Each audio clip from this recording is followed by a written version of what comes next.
Education has come under fire in recent years in terms of producing educated students and accountability from the teachers. There has since been a call for curricular redesign, not only in core subjects but in physical education as well. This is a time of great innovation and technological advancements, and that has produced different content to be learned and ways to learn it in schools. According to DART, the traditional method of teaching consists of memorization, regurgitation, versus quality learning and analyzing. The traditional method is onset by teachers who have to give standardized tests and meet particular standardized scores.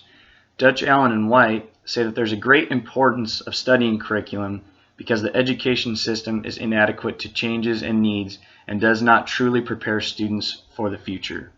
Dunlap argues while teachers may not be able to teach the content problems that may arise in the student's future, we should be able to prepare them to enter professions and colleges with skills to be successful.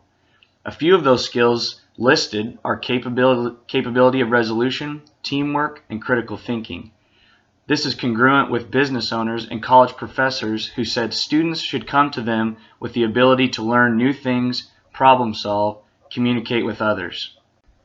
Problem-based learning, or PBL, was addressed to combat some of these issues, and it developed a plan to make the classroom more student-centered instead of teacher-centered.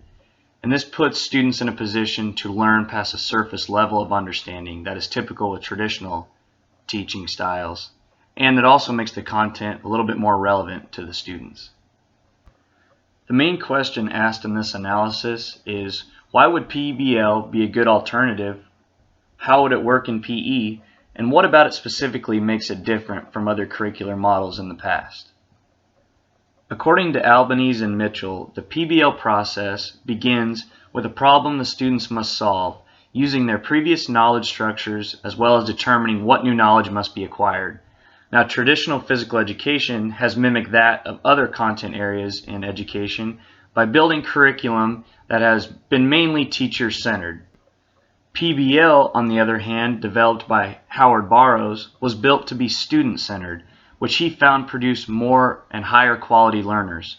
In schools, PBL begins with being in a group, setting parameters for communication, and setting parameters for learning. Groups are then presented with a problem and first decide what do they know about the topic and what do they need to learn to bridge the gap to the solution of the topic. Students work independently as well as together to learn the missing elements and answer hypotheses that they create. Students then convene and report findings, answer questions, or adjust their hypothesis. Then they present to other groups their findings and rationale. This structure requires students to delve deeper into content and into areas of their interest to build defense to their solutions. This process is substantially different from memorizing definitions or replicating answers that the teacher has provided beforehand. Mello and Evenson discuss the changed role of the educator in PBL. Professional development for this style is very critical because teachers have to learn how to create problems and guide students while providing autonomy and confirming that learning is taking place. Creating quality problems was listed as the most significant element to providing quality PBL, which takes a large amount of planning and production. How could PBL work in PE? PE addressed needs such as high rates of obesity and overweight individuals, as well as low activity lifestyles. These problems lead to preventable diseases, increase in financial obligations, and decreased quality of life. PBL has a place in PE because it can help students develop the critical skills needed for everyday life and a variety of future endeavors. Stipin and Gallagher call this curriculum an apprenticeship for real-life problem solving by taking basic human abilities, coupling with the needs of the 21st century learner.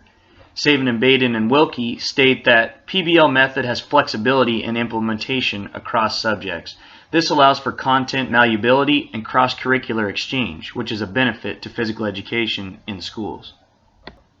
PE continues to fight to be relevant, establish its importance in students' holistic educational experiences, and create motivated and knowledgeable students. Some students get bored with PE, they don't actually become educated beyond physical skills, or they don't value sport as a viable physical activity option once they leave school. Secondary PE is potentially the last structured opportunity to be active or gain knowledge structures in PE for most students. Therefore, it is important that they develop the skills that will allow them to be active throughout their life. Finally, we know that value orientations will ultimately guide teachers' curricular decisions. We also know that students don't enjoy particular activities. In this case, if all teachers were trained in PBL delivery, then PE problems like what can we do to be active and healthy, just for an example, may drive students to learn about activities and concepts that are relevant to them, not ones the teacher decides for them.